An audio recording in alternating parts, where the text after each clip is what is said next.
आज की कहानी है इंतकाम भाग 1। यह कहानी शुरू होती है एक हंसते खेलते परिवार के साथ, लेकिन इसका ऐसा दुखद अंत होगा यह किसी ने सोचा नहीं था। शिखर और अवंतिका दोनों की शादी को 2 साल हुए थे।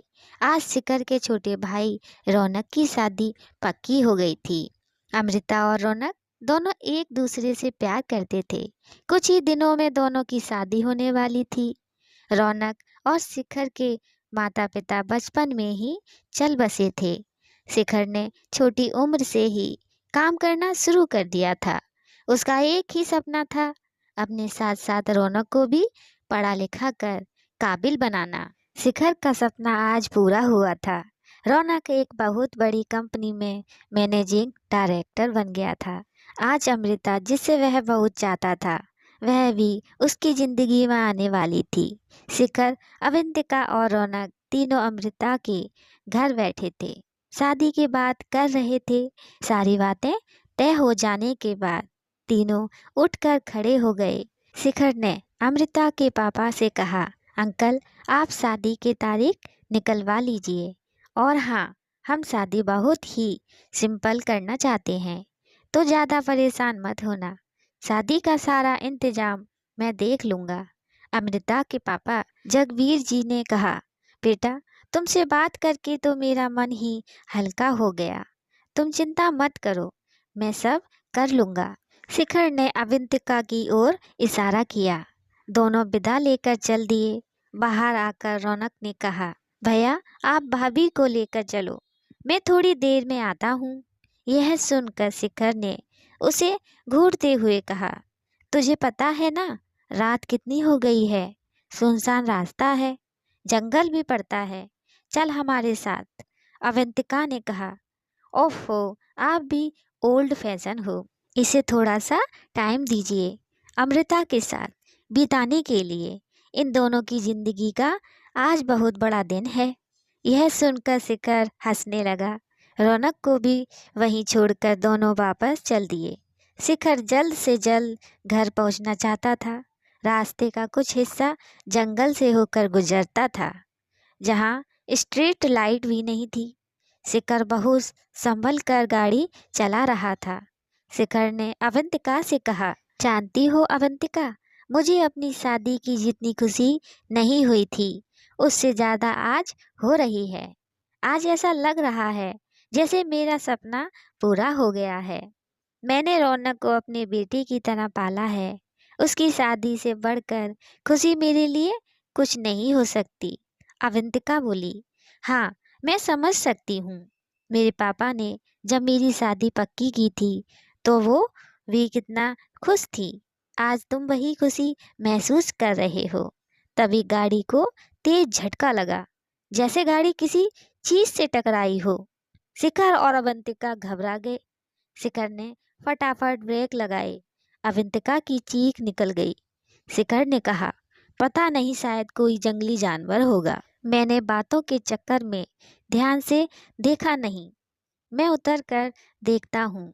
अवंतिका बहुत डर गई थी। उसने कहा, नहीं तुम नीचे मत उतरो, चलो यहाँ से फटाफट। शिखर भी घबरा गया था, लेकिन फिर भी उसने कहा, उतर कर तो देखना पड़ेगा, कहीं कुछ गाड़ी के नीचे ना फंसा हो। गाड़ी को कितना नुकसान हुआ ये भी देखना पड़ेगा। वह अवंतिका से बात कर ही रहा था, तभी अवंतिका सामने शीशे में देखकर चीख पड़ी। उसे देखकर शिखर ने पीछे मुड़कर देखा। एक आदमी खून से लथपथ सड़क पर खड़ा था और अपने आप को घसीटता हुआ उनकी ओर आने की कोशिश कर रहा था। वह बुरी तरह जख्मी था।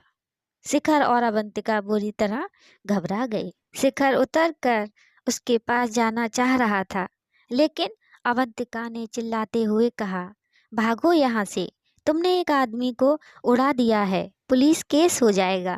घबराहट में शिखर ने गाड़ी भगा दी। फिर उसने सामने शीशे में देखा, वो आदमी गिर पड़ा था और हाथ जोड़कर मदद के लिए पुकार रहा था। शिखर घबराहट में गाड़ी भगाता हुआ बहुत दूर निकल गया। अवंतिका अब भी रो रही थी। शिखर ने कहा, हमें शायद उसकी मदद करनी चाहिए थी। उसे अस्पताल ले जाना चाहिए था। वह मर जाएगा। अवंतिका ने कहा, तुमने देखा नहीं, उसके ऊपर गाड़ी चढ़ गई थी। वो बचेगा नहीं।